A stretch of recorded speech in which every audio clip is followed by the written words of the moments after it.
केदारनाथ से आगे है अमरनाथ और उससे आगे है कैलाश पर्वत।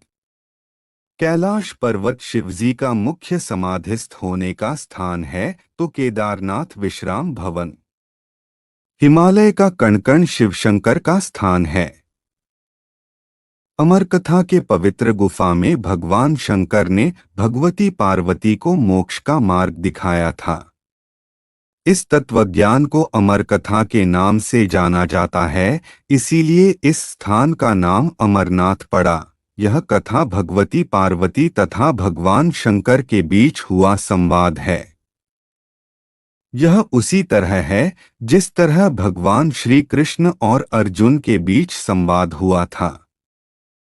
अमरनाथ यात्रा बेहद कठिन और चुनौतीपूर्ण मानी जाती है, लेकिन इस यात्रा को पूरा करने के बाद जब बाबा बर्फानी के दर्शन होते हैं तो मानो सारी थकान और सारा दर्द दूर हो जाता है। आसपास का दृश्य इतना मनोरम होता है कि वहीं ठहर जाने का मन करता है। अमरनाथ धाम की दुनिया भर में विशेष मान्यता है। कहा जाता है कि यहीं पर भगवान शिव ने माता पार्वती को अमृत की कथा सुनाई थी। नमस्कार मित्रों, धर्म का ज्ञान चैनल पर आप सभी का स्वागत है। अगर आप भी भगवान शिव के भक्त हैं तो कमेंट में ओम नमः शिवाय जरूर लिखें। तो चलिए शुरू करते हैं आज की प्रस्तुति।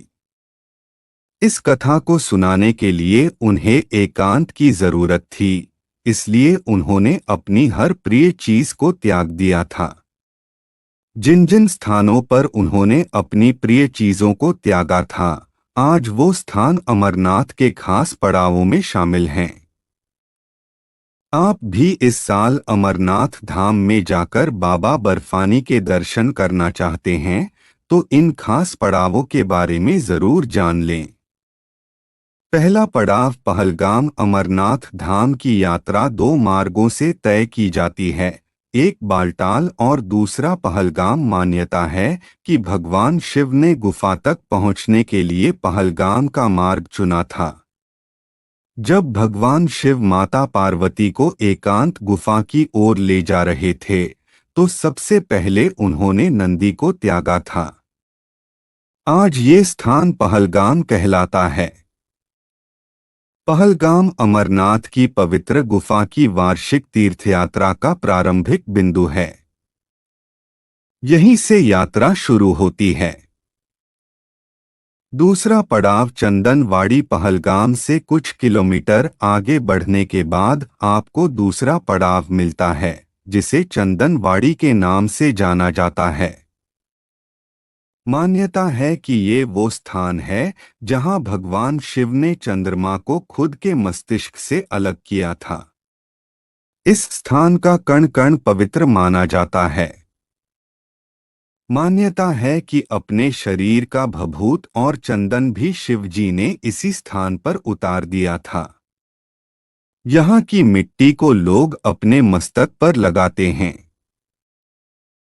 तीसरा पड़ाव शेषनाग झील। जब आप कुछ और दूर चलते हैं तो अगला पड़ाव शेषनाग झील है। कहा जाता है कि यहाँ महादेव ने अपने प्रिय सर्प वासुकी को गले से उतार दिया था। यहाँ एक झील है। माना जाता है कि उसमें शेषनाग का वास है। इस झील को देखकर ऐसा लगता है कि मानो शेषनाग स्वयं फन फैलाकर यहाँ विराजमान हो। इसलिए इस स्थान को शेषनाग झील के नाम से जाना जाता है। चौथा पड़ाव महागुणस पर्वत। आगे बढ़ने के बाद चौथा पड़ाव महागुणस पर्वत है।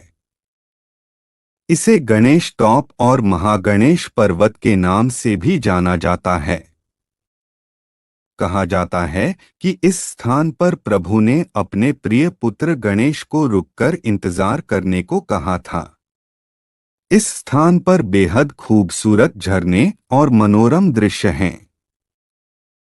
सबसे आखिरी पड़ाव है अमरनाथ की पवित्र गुफा। इन सभी पड़ावों को पार करने के बाद आखिर में वो गुफा आती है जहां शिव जी ने माता पार्वती को अमृतत्व की कथा सुनाई थी। इस गुफा में हर साल 10 से 12 फीट ऊंची शिवलिंग प्राकृतिक रूप से बनती है। इस शिवलिंग के दर्शन करने के लिए हर साल दूर दूर से श्रद्धालु आते हैं।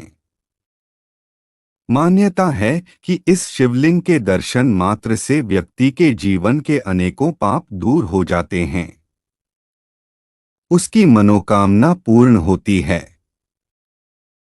तो दोस्तों, आज के लिए बस इतना ही। उम्मीद करते हैं हमारे द्वारा दी गई जानकारी आपको पसंद आई होगी। तो मित्रों, अगर आपको यह वीडियो पसंद आई होगी तो लाइक और शेयर ज़रूर कीजिएगा। अगर आपने हमारे चैनल को सब्सक्राइब नहीं किया है तो ज़रूर कीजिएगा। और हाँ, वीडियो को अंत तक देखने के लिए बहुत बहुत धन्यवाद।